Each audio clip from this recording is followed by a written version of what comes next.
Everyone was on their knees, the whole court. Not because they wanted to, because they had to. Olivia Garcia stood in the middle of the great hall. Her chains were broken. Behind her was a massive wolf made of silver light. The pack that starved her for months was now flat on the ground, shaking. The alpha's face went pale. The woman who lied about her was crying, and Olivia, who almost died an hour ago, looked down at all of them and said 2 words. Your turn. But how did a starving girl in chains make an entire pack bow? Let me tell you how we got here. The great hall was never really quiet. Too many boots on stone. Too many whispers bouncing off the walls. But that morning, even the torches seemed to hold their breath. Olivia felt the silence before she heard it. It pressed down on her shoulders like the chain around her wrists. Like the 3 months of hunger that had made her cheeks sink in and her arms feel too heavy to lift. She knelt on cold stone at the bottom of the court steps. An empty wooden bowl sat beside her. Someone put it there as a joke, a reminder, a prop. Above her, the pack's court lined up in perfect cruelty. Elders on one side, guards on the other. Shiny boots and heavy cloaks and silver rings that caught the light. Servants walked through the aisles, carrying plates of hot food, close enough for the smell to crawl into Olivia's throat and make her stomach twist with want. Samara Harris stood near the big chair at the top of the steps. She wore a red cape like she already owned the place. She wore pity like perfume, sweet and fake and choking. Bring her forward, Samara said, loud, so everyone could hear. Let the court see what happens to a wolf who doesn't know her place. Eric Cooper yanked the chain. He didn't look at Olivia. He stopped looking at her weeks ago. He stopped seeing her as a person around the time the pack decided starving her was fair, and calling it discipline made them feel good about it. Olivia's knees scraped across the stone. She didn't cry out. She learned that pain was currency here, and the court loved to spend it. The High Alpha's chair sat at the top of the steps. Thomas Evers sat there with his elbow on the armrest and his jaw tight enough to crack teeth. He used to look at Olivia like she mattered. Now he looked through her like she was a problem he wanted gone. Olivia Garcia, Thomas said, his voice carried across the hall. You've had months to confess, months to beg forgiveness, months to show you're sorry, months to starve. The court didn't call it starvation. They called it penance. They called it teaching her a lesson. They called it necessary. Olivia lifted her head anyway. Her hair, once thick and shiny, hung in damp clumps against her face. Her dress was plain and grey and torn at the shoulder. Bruises covered her skin like old storms, but her eyes stayed steady. Confess to what? She asked. The words scraped out of her throat like gravel. A sound went through the crowd, half shock, half delight.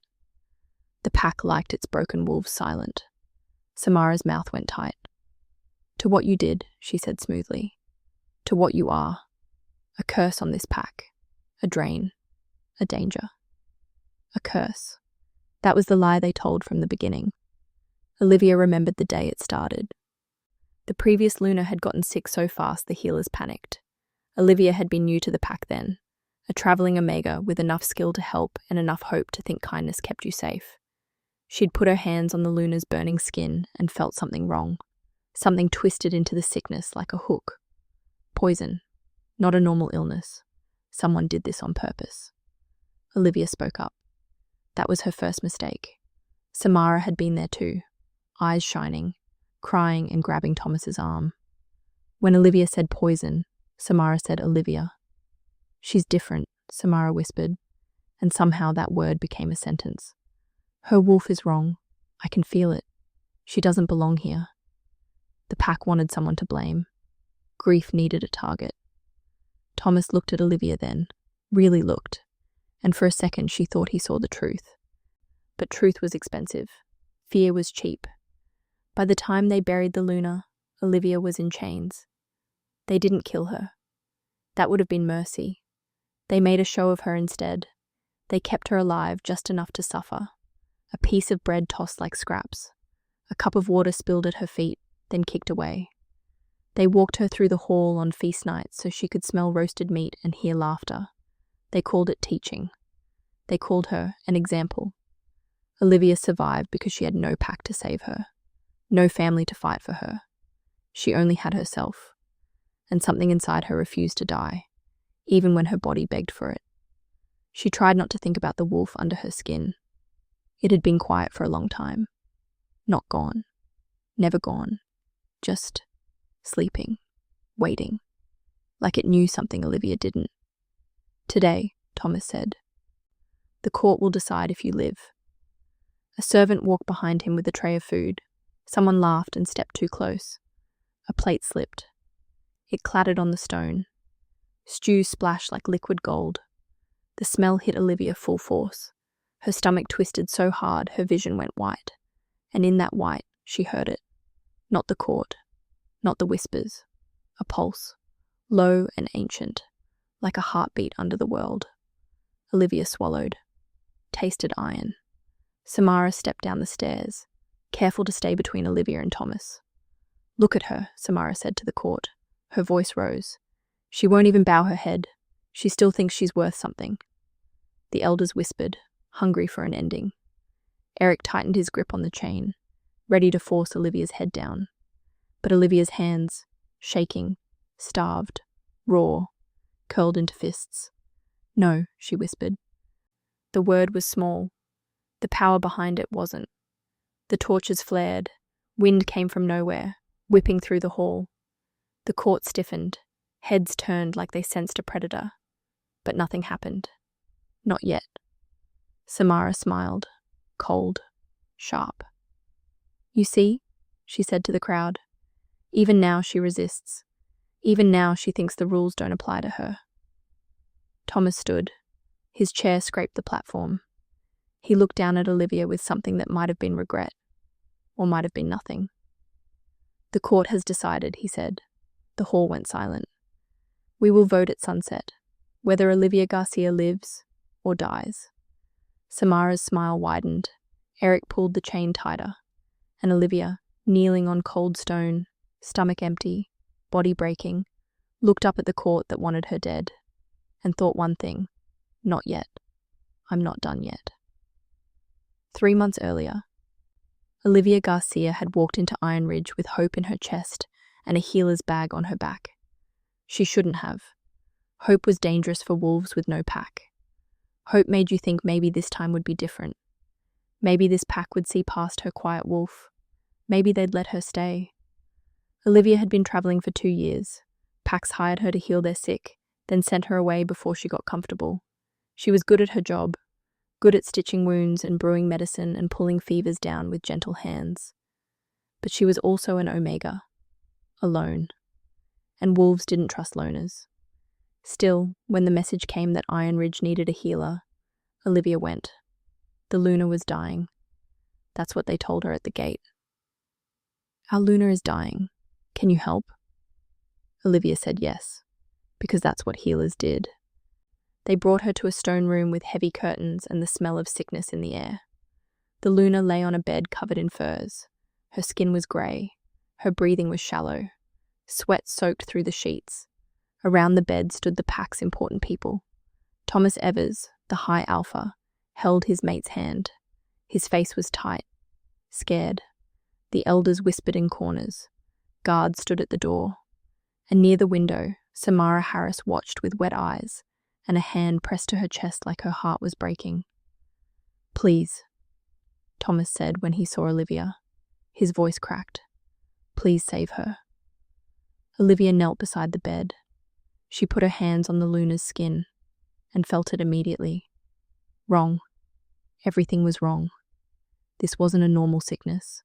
It wasn't a fever that came from bad water or spoiled food. This was something else.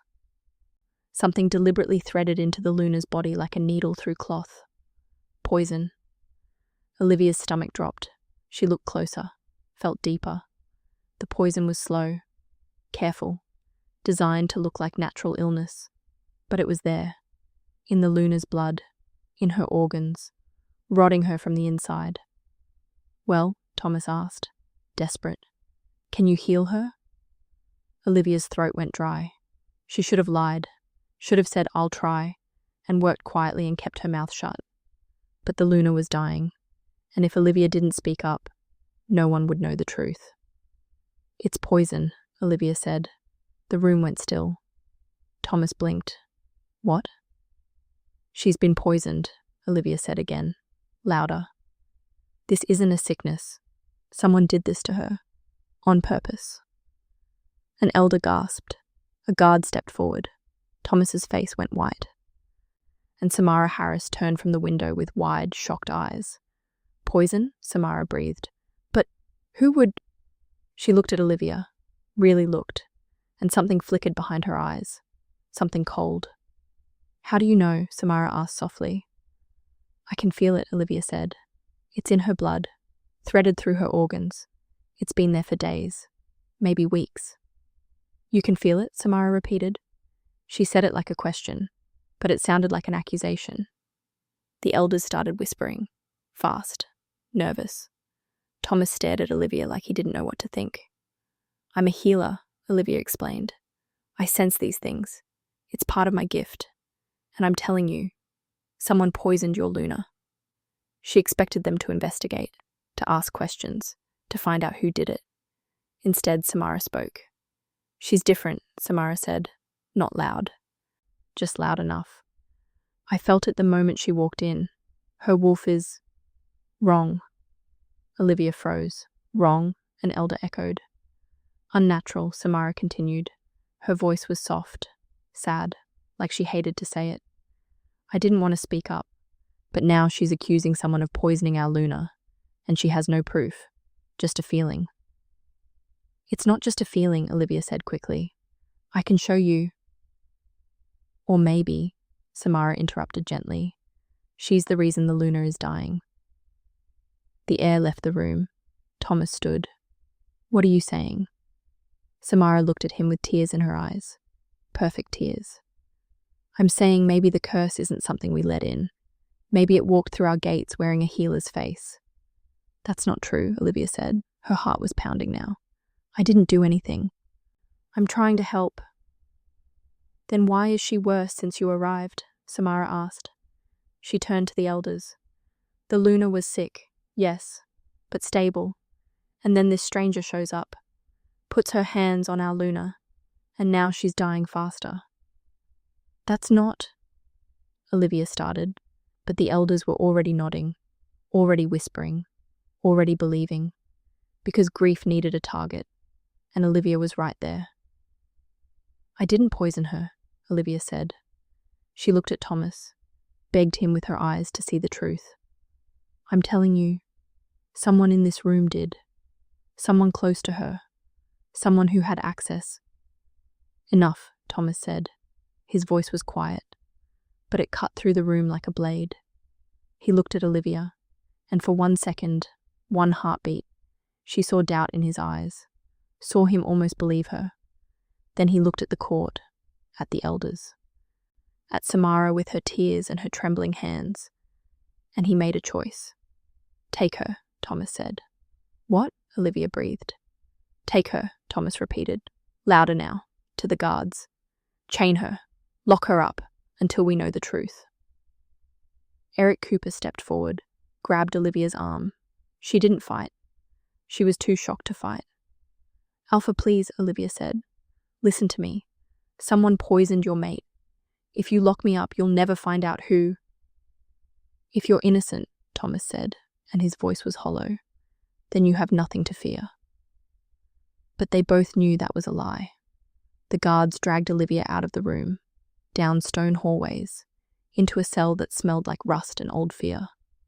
They put iron cuffs on her wrists, heavy, cold. "This is a mistake," Olivia said. Eric didn't answer. He just locked the door and walked away. Hours later, the Luna died, and the next morning Samara Harris stood outside Olivia's cell with a tray of food, hot bread, cooked meat, a cup of water. Olivia's stomach clenched with hunger. Samara smiled, soft, pitying. Then she turned and walked away, taking the food with her. "Your penance begins now," Samara called over her shoulder. "Maybe hunger will teach you humility." Olivia watched her go, watched the food disappear down the hall, and realized something. If the Luna had been poisoned, and Olivia knew she had been, then someone benefited from her death. Someone who wanted to be close to the Alpha. Someone who needed Olivia's silence before the truth came out. Someone like Samara Harris. If you're enjoying this story of survival, betrayal, and hidden power, do me a huge favor by hitting that like button right now. It helps us reach more people who love these kinds of werewolf revenge tales. And if you're really feeling it, share this with someone who needs a good shifter story today. Let's boost this together. Thank you. Now, back to Olivia. Because what happens next in those 3 months of starvation will break your heart. The cell door was locked. The chains were tight. And Olivia was alone. But she wasn't broken. Not yet. The first week, Olivia thought someone would come. A guard with a conscience. A healer with questions. Maybe even Thomas, finally ready to listen. No one came. The second week, Olivia stopped expecting rescue. The third week, she stopped counting days. By the fourth week, hunger became a living thing inside her. It had teeth. It had claws. It hollowed her out from the inside like a carved pumpkin. They fed her just enough to keep her breathing.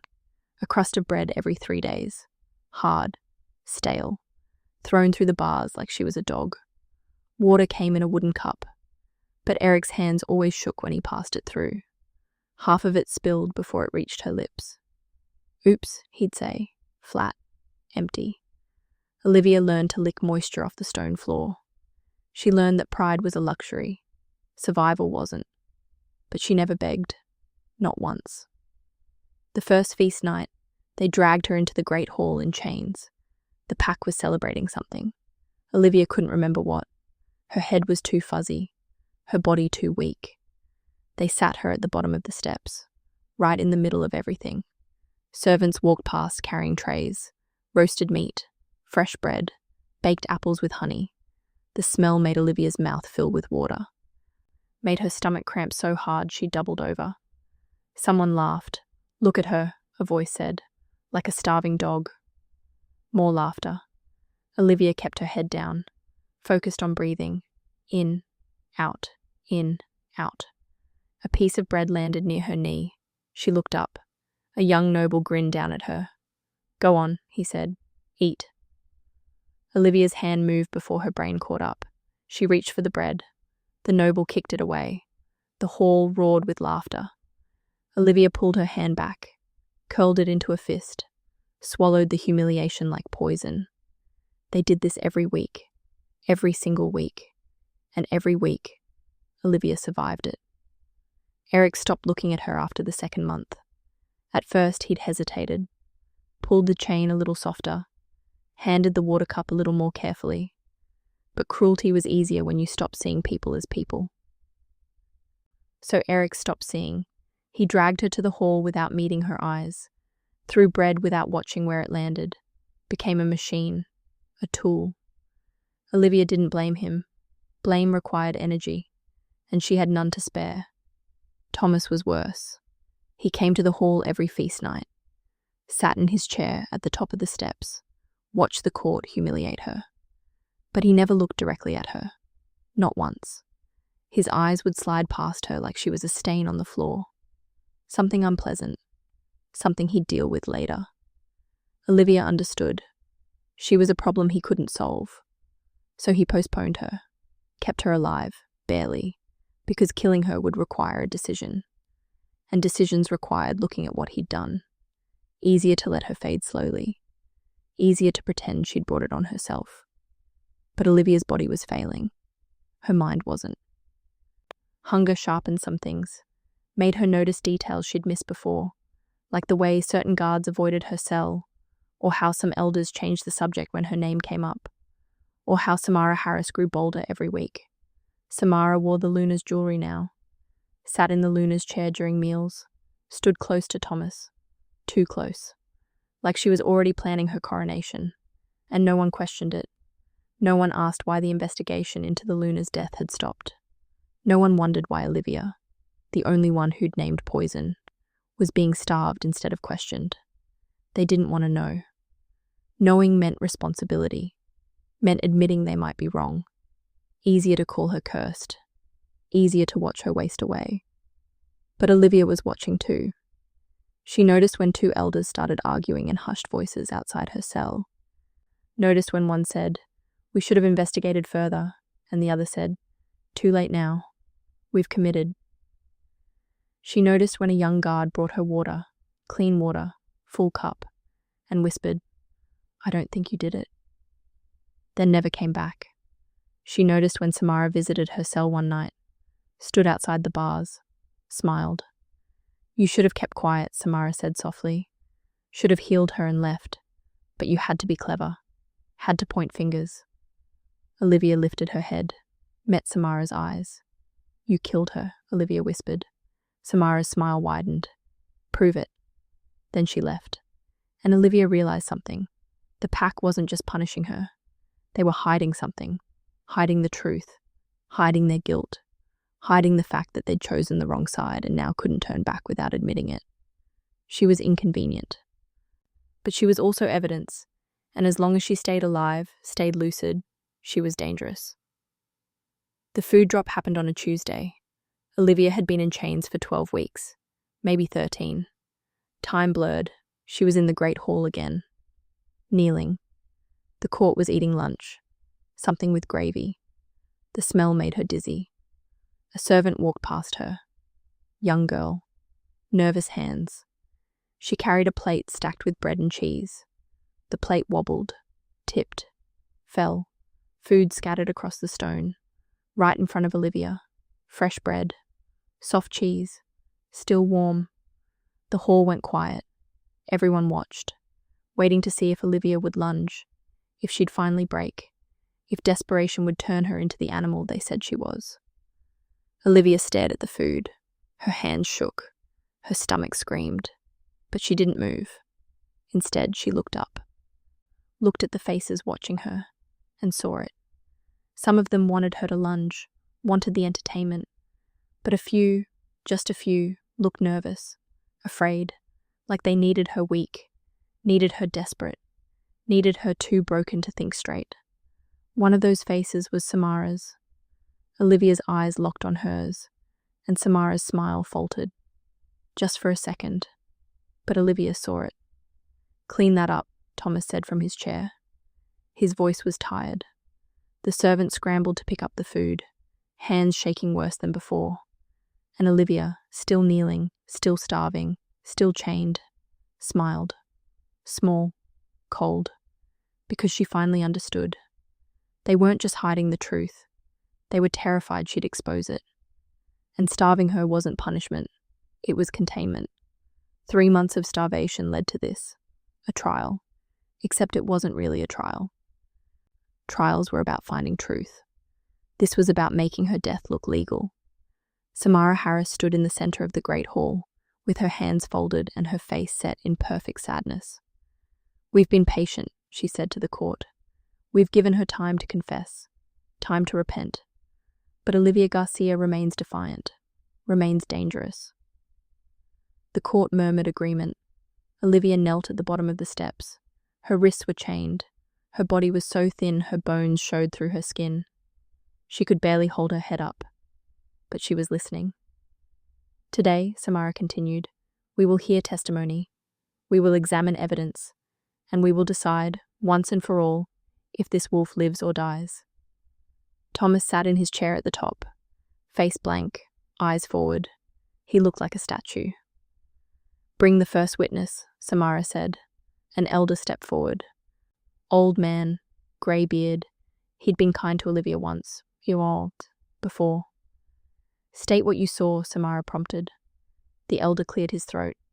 "The Luna was healthy. Then this stranger arrived. Within days, our Luna fell ill. Within weeks, she was dead." "And did the accused touch the Luna?" Samara asked. "Yes. She put her hands on her, said she was helping, but the Luna only got worse. Lies mixed with truth, the worst kind." "Thank you," Samara said. "Next witness." A healer came forward, woman who'd worked with Olivia during those first days. "The accused claimed the Luna was poisoned," the healer said. Her voice shook, like she'd practiced this. But she had no proof, no evidence, just wild accusations. Did she name who might have done it? Samara asked. The healer hesitated. She said someone close to the Luna. Someone close, Samara repeated. She looked at the court. She accused us. The people who loved the Luna most. Does that sound like a healer trying to help? Or a curse trying to divide us? The court whispered, angry now. 3 more witnesses came. All said the same things. Practiced words, rehearsed blame. Olivia stayed quiet, saved her strength.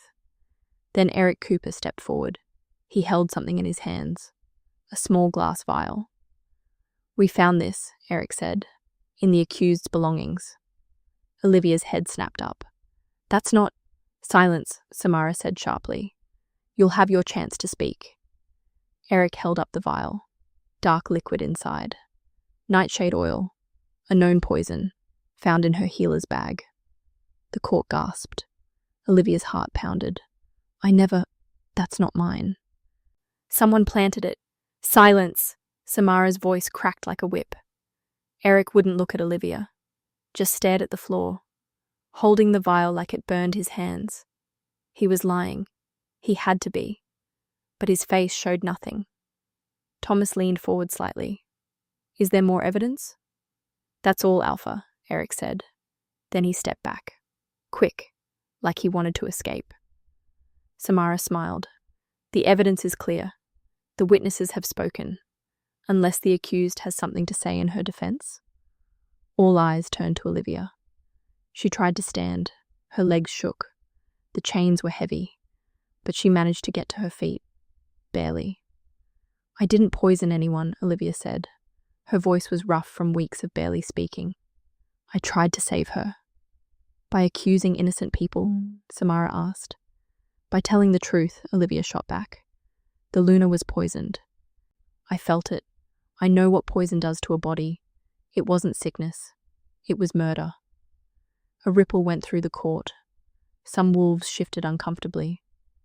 And who would murder our beloved Luna? Samara asked, voice dripping with false sympathy. Olivia looked right at her. Someone who wanted her gone. Someone who wanted to take her place. The hall went dead silent. Samara's eyes flashed, but her voice stayed calm. Careful, Omega. Accusations require proof. So does conviction, Olivia said. She turned to Thomas. You felt it too, that day. You saw the doubt in your own eyes. You almost believed me. Thomas's jaw tightened, but he didn't speak. The Luna was poisoned, Olivia said louder, to the whole court now. And instead of investigating, you chained the only person who tried to help. Why? Because finding the real killer meant admitting you were wrong, meant risking the pack's stability. So you chose a scapegoat. Some of the elders looked at each other, uncertain. One guard frowned. A few wolves in the back whispered. The court was wavering. Samara saw it too. Her face went hard. You want to talk about the Luna's final moments? Samara asked quietly. Dangerous. Olivia went still. Let me tell you what really happened, Samara said. She stepped closer. The Luna died choking on her own blood, gasping for air, crying for her mate. Do you know what her last words were? Olivia's throat closed. She said, Don't let the white wolf touch me, Samara whispered. She was afraid of you, begged us to keep you away, and you want this court to believe you were trying to help her. It was a lie. It had to be. But the way Samara said it, so detailed, so cruel, made it sound real. Olivia felt tears burn her eyes. That's not true. She died afraid of you, Samara said. Louder now, voice breaking with fake emotion. And you stand here, accusing us, making her death about your pride. Olivia's hands shook, her vision blurred. The hunger, the exhaustion, the months of pain, it all crashed into her at once. She swayed. The court saw it, saw her break, saw exactly what Samara wanted them to see. A desperate, unstable wolf, lashing out, dangerous.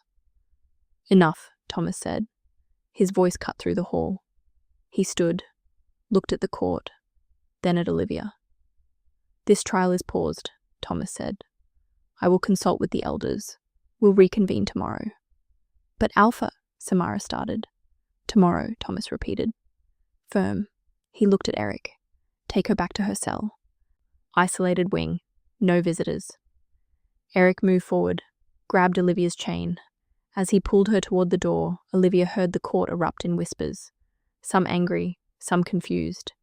Thomas had just delayed her execution. But why? Was he protecting her? Or was he giving Samara time to make sure Olivia never made it to tomorrow's trial? The cell they took her to was darker than the last one. Colder. Deeper in the compound. No windows. No light except the torch in the hall. Eric locked the door. Finally looked at her. His eyes were hollow. I'm sorry, he whispered. Then he left. And Olivia was alone in the dark, waiting for whatever came next. The dark cell had no windows, no light except the flicker of torches in the hall outside. Olivia lay on cold stone, too weak to sit, too tired to care. This was it, the end. Her body was giving up. She could feel it. Her heart beat slower. Her breathing was shallow. Her fingers were numb. 3 months of starvation had finally broken her. She'd held on for so long, survived on scraps and spite. But there was nothing left to hold on to now. Olivia closed her eyes, waited for the darkness to take her. But instead of darkness, she felt something else. Light. Not real light. Not the kind you see with your eyes. This was inside her. Deep inside. Like a candle flame buried under snow. Small, steady, warm. Olivia's eyes opened. What was that?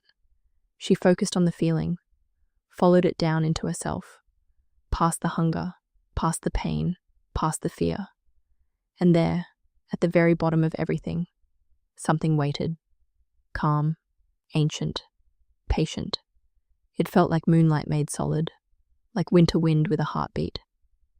Like something that had been sleeping for a very, very long time. And it was waking up. Olivia's breath caught. Her wolf. But not the quiet, small wolf she'd always known.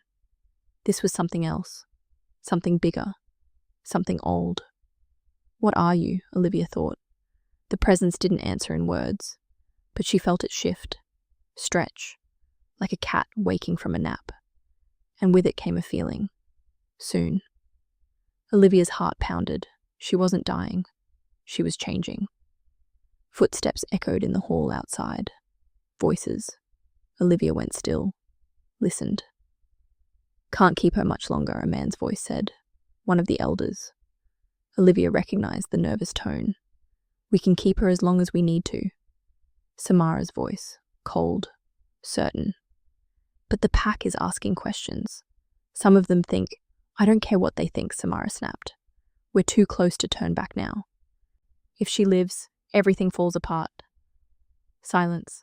Then the elder spoke again, quieter. You really think she's one of them? The silver line?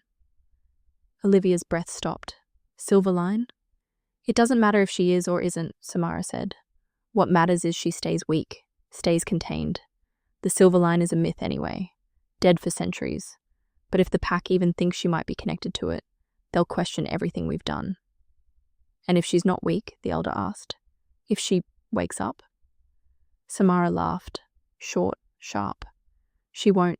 Look at her. She can barely breathe. The starvation worked. By tomorrow's trial, she'll be too broken to even speak. And once the court votes, we'll bury her quietly. You're sure Thomas will allow it? Thomas will do what's best for the pack, Samara said. He always does. Even if it means burying his doubts with her body. The footsteps moved away. The voices faded. Olivia lay in the dark, heart racing. Silver line. She'd heard stories, old ones, legends told around fires about ancient wolves with power that came from the moon itself. Wolves who could command other wolves without speaking. Wolves who ruled not by strength but by birthright. But those were just stories, weren't they? Olivia looked down at her hands, thin, bruised, shaking. She didn't feel powerful. She felt like she was dying. But that thing inside her, that ancient, patient presence, felt very much alive. And suddenly, everything made sense. The starvation wasn't just punishment, it was containment. They weren't trying to break her spirit. They were trying to keep her too weak to access whatever was inside her. They were afraid. Not of what she'd done, of what she was. Olivia pushed herself up. Slowly, her arms shook, her vision blurred, but she made it to sitting, then standing. Her legs almost gave out, but she locked her knees, held herself up through sheer will. The chains around her wrists hung heavy. Olivia looked at them, really looked. Iron, thick, strong enough to hold any normal wolf. She reached out, touched the metal with one finger, and felt it. A vibration, so faint she almost missed it.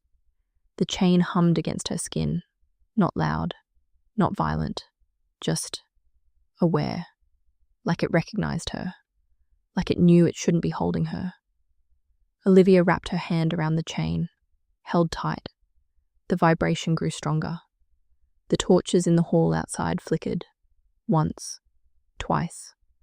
The flame bent sideways even though there was no wind. Olivia's heart pounded. Her skin tingled. That presence inside her, the ancient sleeping thing, stirred again, stronger this time. Soon it whispered, not in words, in feeling, in certainty. Not yet, but soon. Olivia looked at the locked door, at the stone walls, at the chains meant to keep her contained, and she smiled. Small, cold. They thought they'd broken her. They thought starvation had made her weak. But all they'd done was give her time.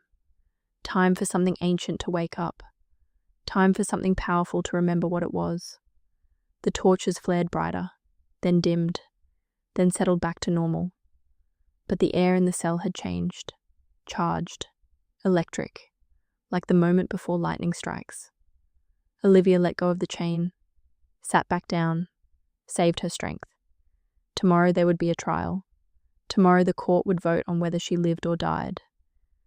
But tomorrow, Olivia had a feeling, the court would get a surprise, because the thing inside her wasn't planning to stay asleep much longer. And when it woke up, the entire pack would know exactly what the silver line meant. Morning came too fast. Guards dragged Olivia from her cell before the sun was fully up. Her legs couldn't hold her weight anymore. They had to carry her. Eric didn't look at her. Neither did the other guards. They knew what today was. Execution day. They just weren't calling it that. The great hall was already full when they brought her in. The entire pack had gathered. Nobles in fine clothes, elders in their ceremonial robes, guards lining the walls, and at the center of it all, tables loaded with food. A feast. They were going to eat while they decided if she died. The guards dropped Olivia at the bottom of the steps.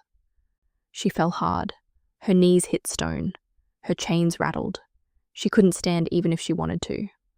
Above her, Thomas sat in his chair, face blank, eyes forward. Samara stood beside him. She wore red again. Her hair was perfect. Her smile was gentle. She looked like a Luna already.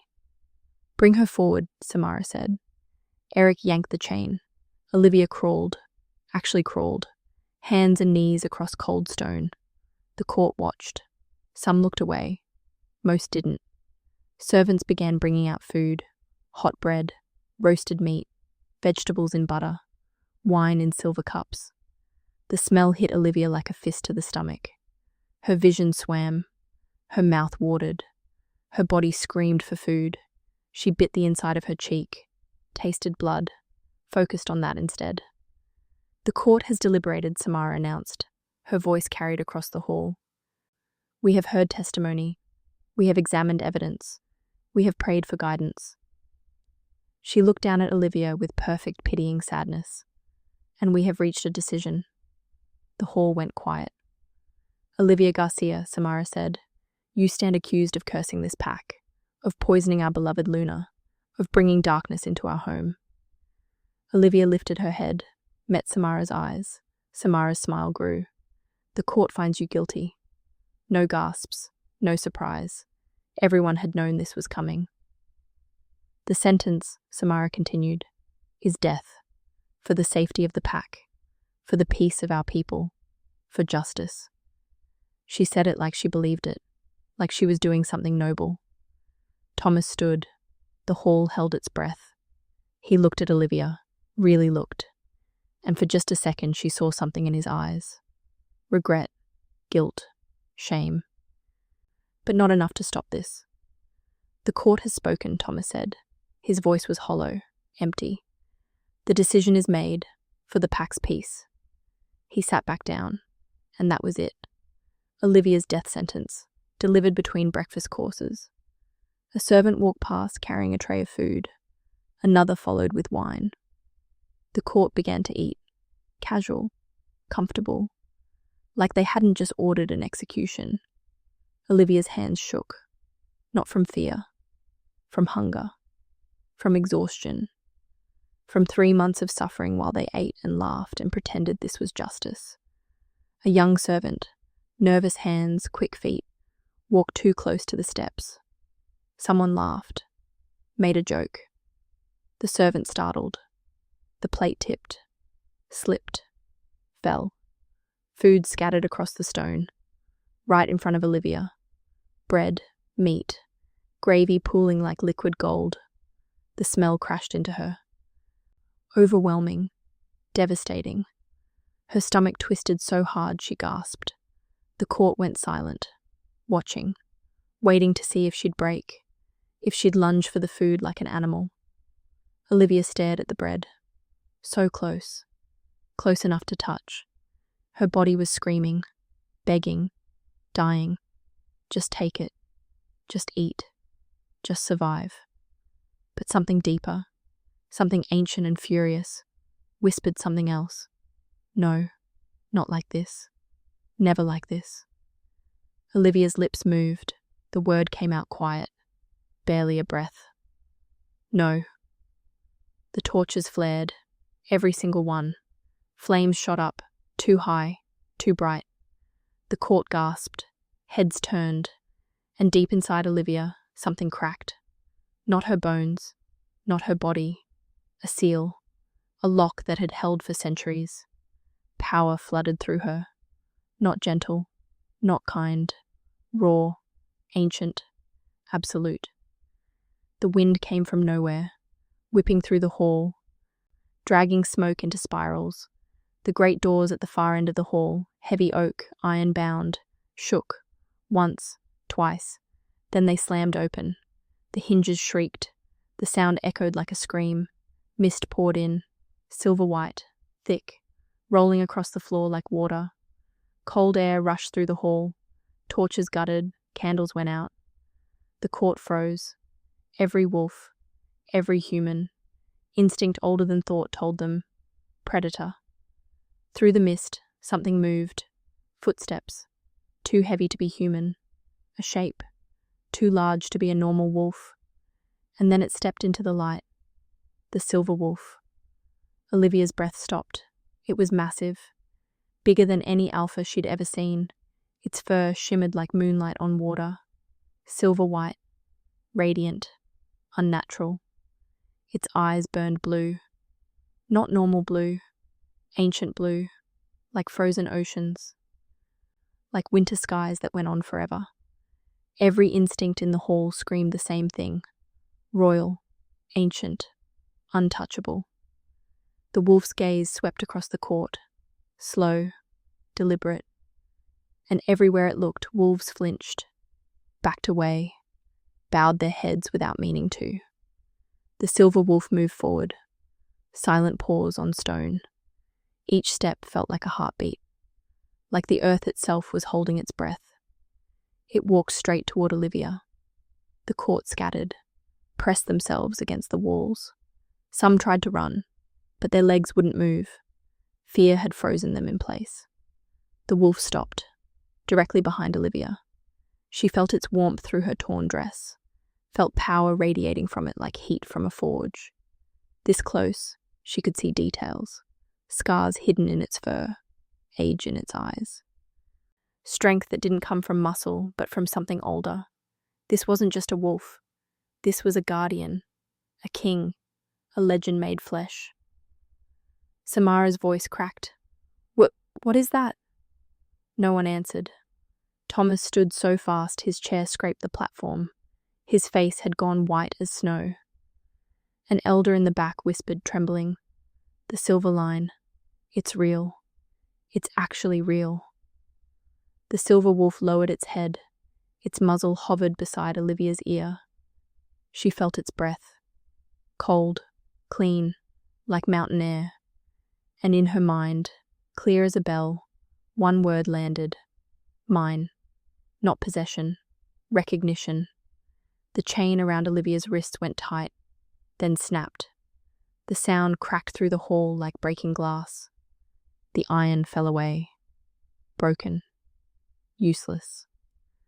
Olivia stared at the pieces on the floor.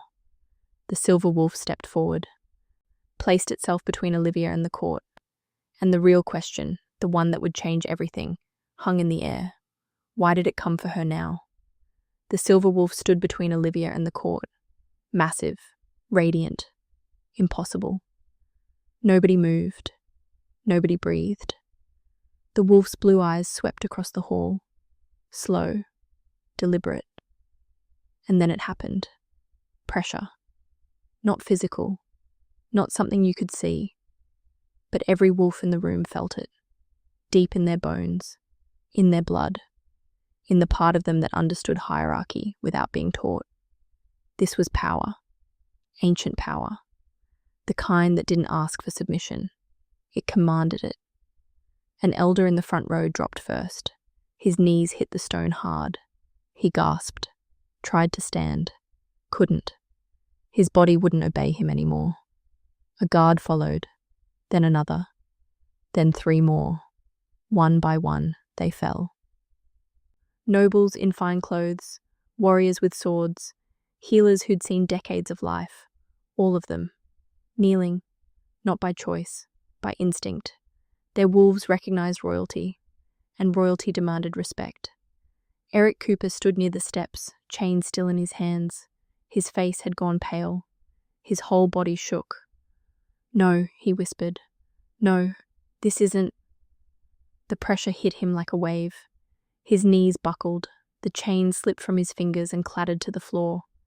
He went down hard, hands flat on stone, head bowed. He couldn't even look up. Around the hall, the scene repeated. Dozens of wolves, all forced to their knees. Some fought it. Some gave in immediately. But none of them could stand. The silver wolf hadn't growled, hadn't moved, hadn't done anything but exist. And that was enough. Samara Harris stood near Thomas's chair. Her hands gripped the armrest. Her knuckles were white. "This isn't real," she said. Her voice shook. "This is a trick. Some kind of..." The wolf's eyes turned to her. Samara's words died. The pressure focused, concentrated, all of it aimed at her. Samara's legs trembled. She locked her knees, clenched her jaw, fought with everything she had. "I won't," she gasped. "I won't kneel too." Her legs gave out. She collapsed. Not gracefully, not slowly. She hit the stone hard enough that the sound echoed. And she stayed down, shaking, tears streaming down her face. Not from sadness, from terror. Because her body refused to obey her. Her wolf had made the choice for her. This was a power she couldn't fight, couldn't manipulate, couldn't control.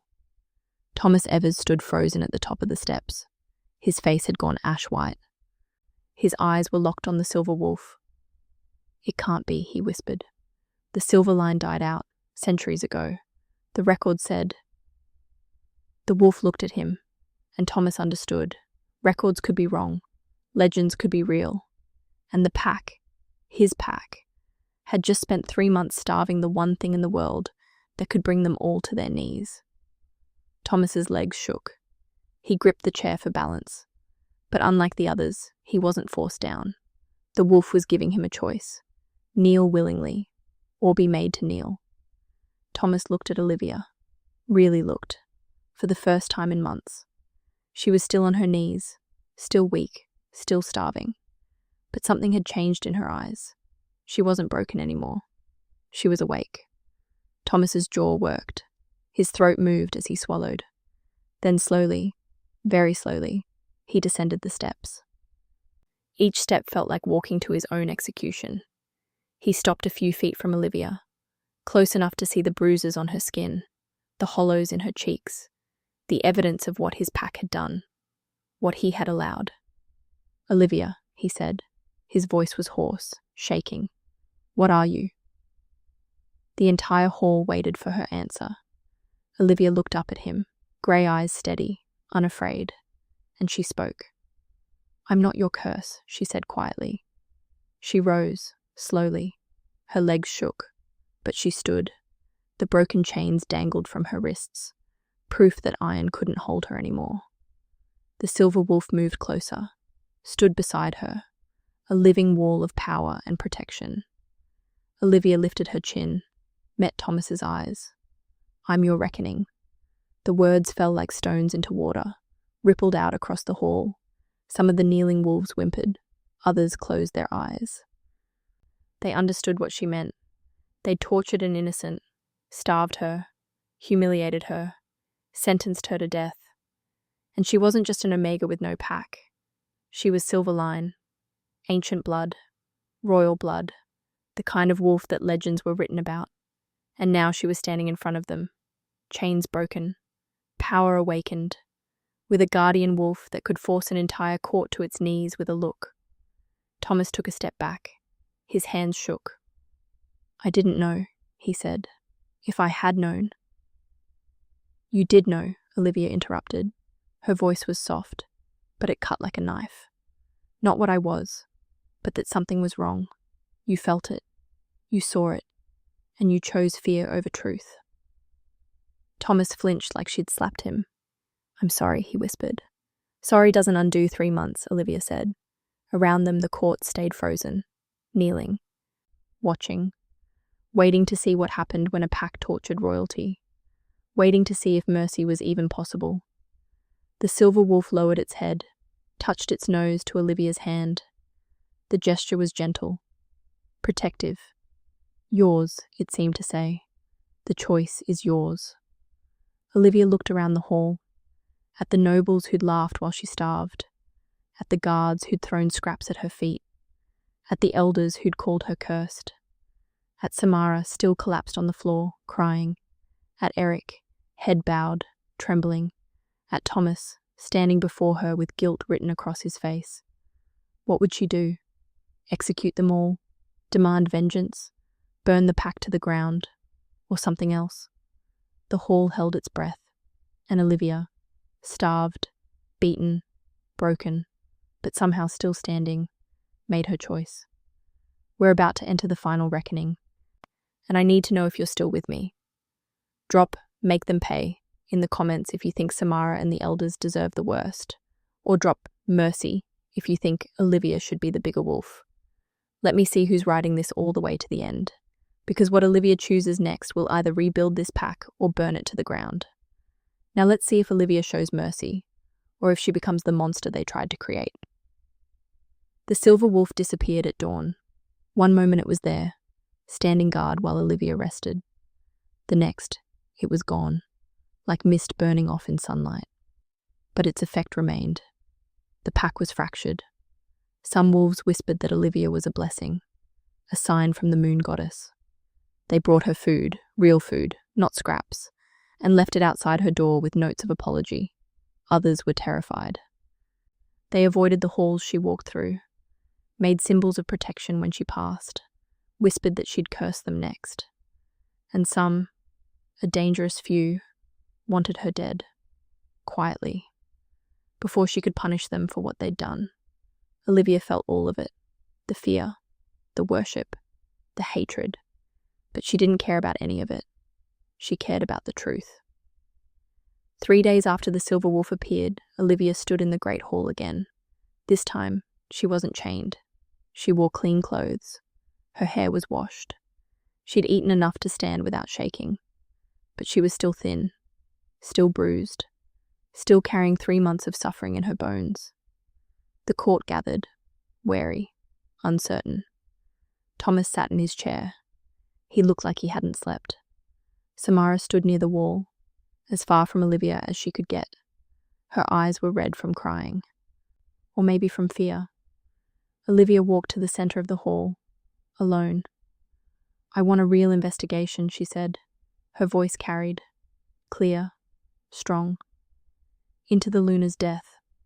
The hall went silent. An elder started. "You already lied," Olivia interrupted. She looked at him. "You blamed me because it was easier than finding the truth. But the Luna was poisoned. I felt it. I told you. And instead of investigating, you chained me." "The investigation was thorough," another elder said. His voice shook. "Was it?" Olivia asked. She turned to the crowd. "Who checked the Luna's food, her medicine? Who had access to her rooms in the days before she got sick?" Silence. "No one checked," Olivia said. "Because you didn't want to know. Because finding the real killer meant admitting someone in this room, someone you trusted, was a murderer." Murmurs spread through the court. Olivia looked at Samara. "Tell them." Samara's face went white. "I don't know what you—" "Tell them where you were the night before the Luna got sick," Olivia said. I was home. Everyone knows." "You were in the Luna's chambers," a voice said. Everyone turned. Eric Cooper stood near the door. His face was grey. His hands shook. But he was talking. "I saw you," Eric said, looking at Samara. "The night before the Luna got sick. You went into her rooms, late, when everyone was asleep." Samara's mouth opened, closed. "I was bringing her tea. She asked for it. I was trying to help." "What kind of tea?" Olivia asked quietly. Samara hesitated. I don't remember. Chamomile. Maybe chamomile mixed with nightshade oil," Olivia suggested. The court gasped. Samara's face crumbled. No, that's not. You can't prove." "The vial Eric presented at my trial," Olivia said. "The one supposedly found in my belongings. Where did it really come from?" Eric's voice was barely a whisper. "She gave it to me. Told me to say we found it in your bag." The hall erupted, voices overlapping, shock, anger, denial. "Quiet," Thomas roared. Everyone stopped.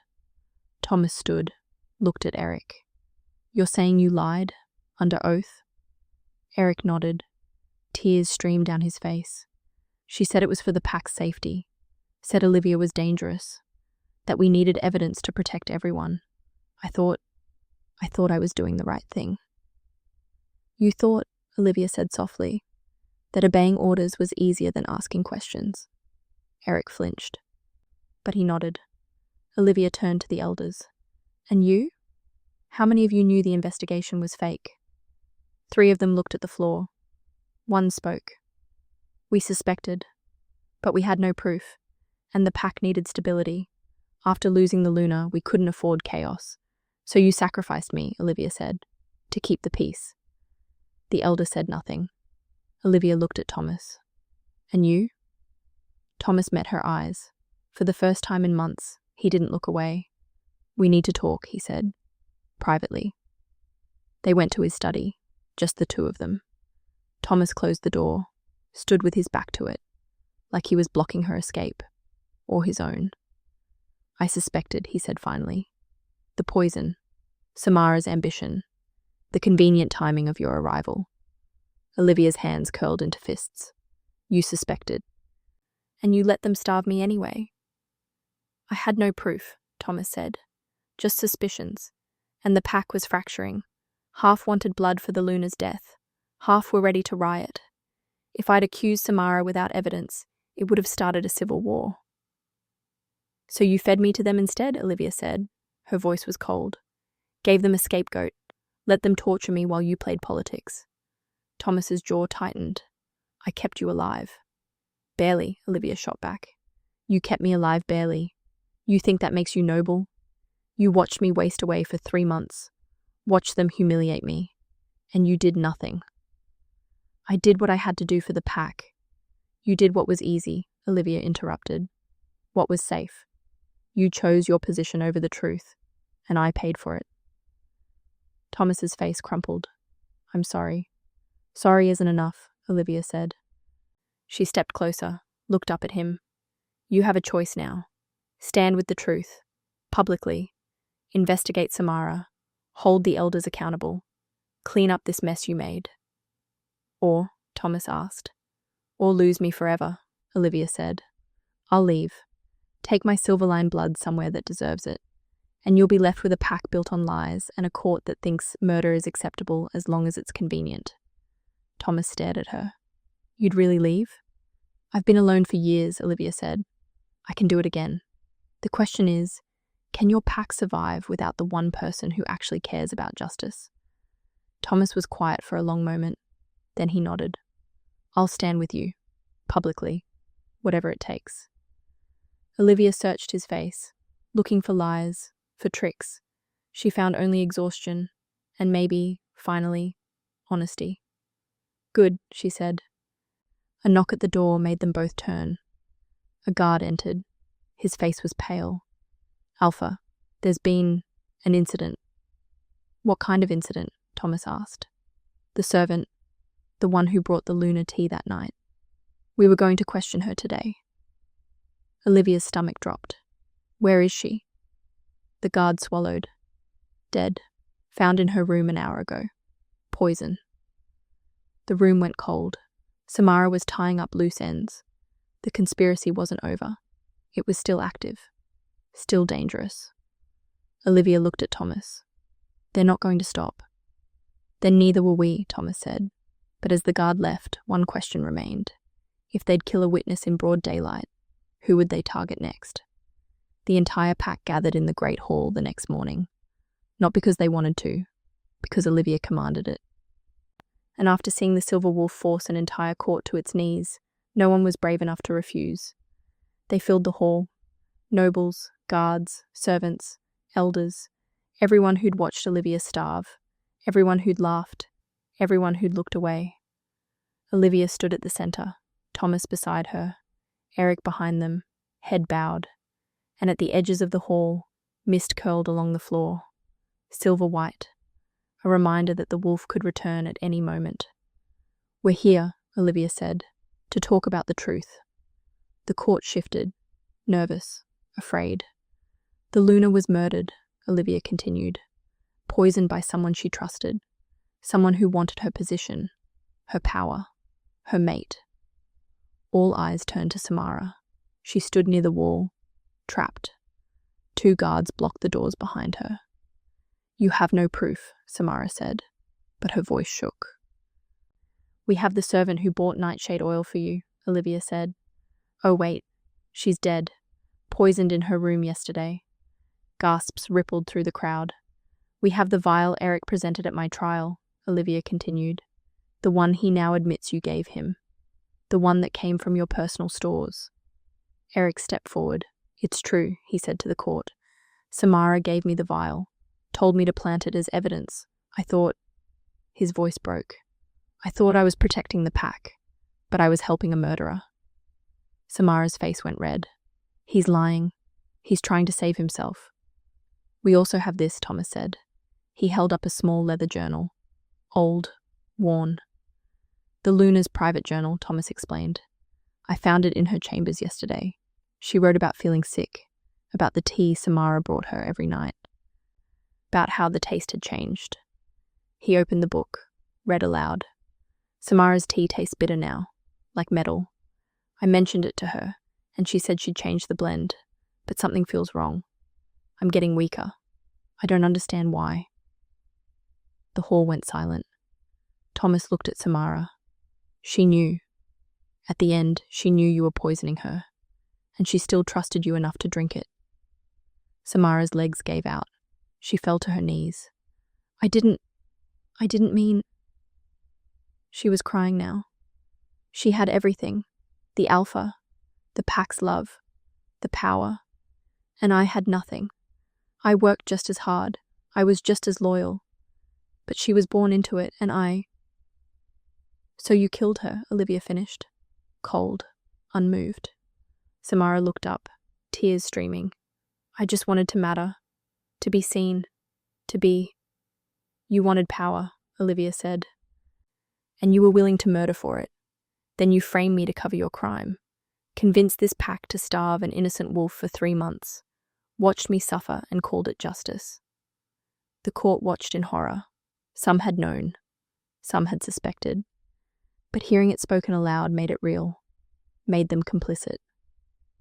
And the elders, Olivia continued, turning to them. Some of you knew the investigation was fake. You knew I was innocent. But you stayed quiet because chaos scared you more than injustice. 3 elders looked at the floor, ashamed. And you, Olivia looked at Thomas. You suspected, but you chose stability over truth, chose politics over a wolf's life. Thomas nodded. I did, and I was wrong. He stepped forward, addressed the court. I failed as your alpha, Thomas said. His voice was steady, honest. I let fear guide me instead of justice. I let an innocent wolf suffer to keep the peace, and I nearly executed her for a crime she didn't commit. He looked at Olivia. I can't undo what I did, but I can make it right going forward, if you'll let me. The mist at the edges of the hall thickened, and through it the silver wolf stepped into view, massive, radiant, undeniable.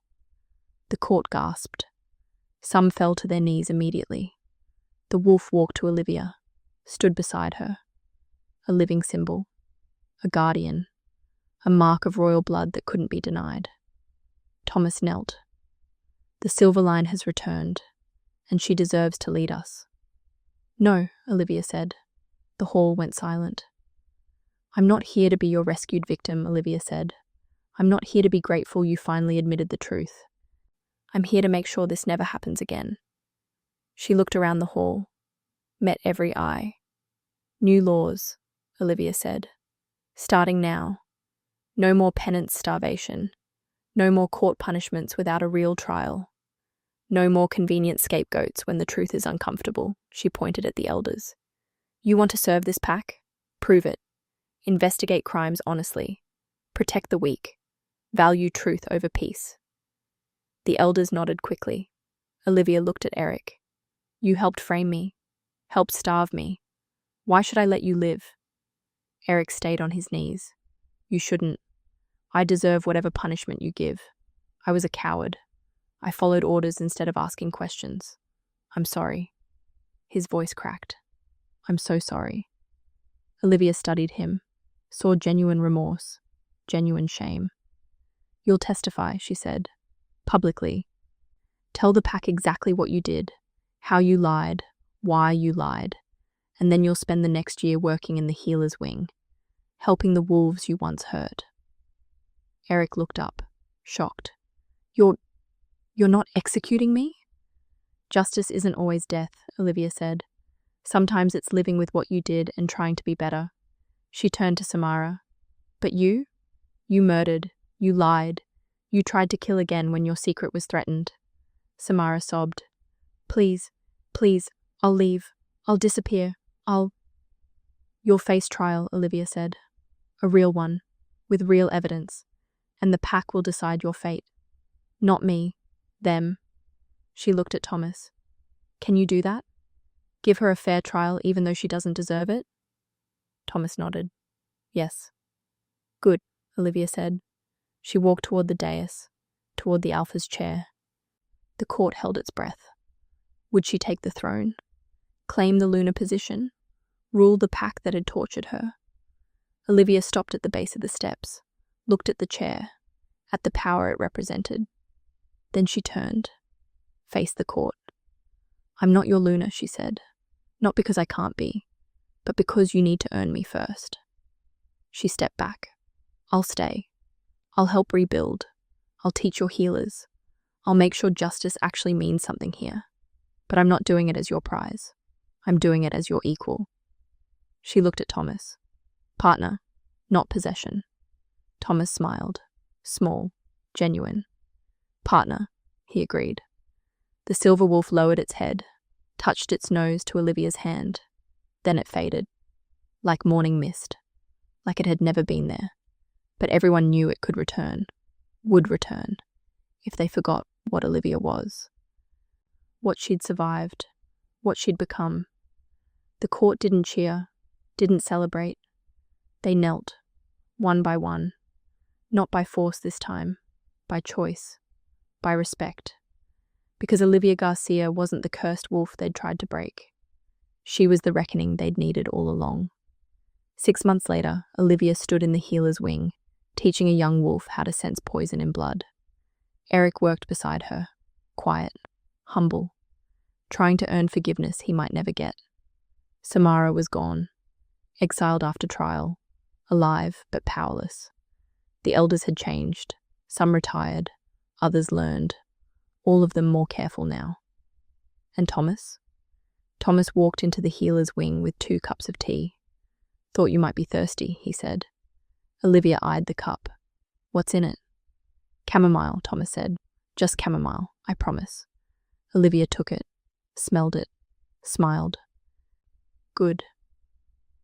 They sat together. Partners, not mates. Not yet. Maybe someday. But for now, Olivia had something better. A pack that respected her. A position she'd earned. And a future built on truth instead of fear. She'd been nobody once. Starved. Chained. Broken. But she'd become something they'd never forget. The wolf who made them all kneel. And the queen who taught them how to stand. So what do you think? Should Olivia have forgiven Thomas and stayed with the pack? Or should she have walked away and let them collapse under the weight of their guilt? Drop your honest thoughts in the comments. I read every single one. And here's the real question. If you were Olivia, could you forgive a pack that starved you for 3 months? Or would revenge taste too sweet to resist? If you loved Olivia's journey from Broken Omega to Silverline royalty, subscribe to this channel for more werewolf stories about rejected mates, hidden bloodlines, and wolves who refuse to stay down. Hit that notification bell so you never miss when we drop the next tale. Thank you for being here. Thank you for listening. I'll see you in the next story.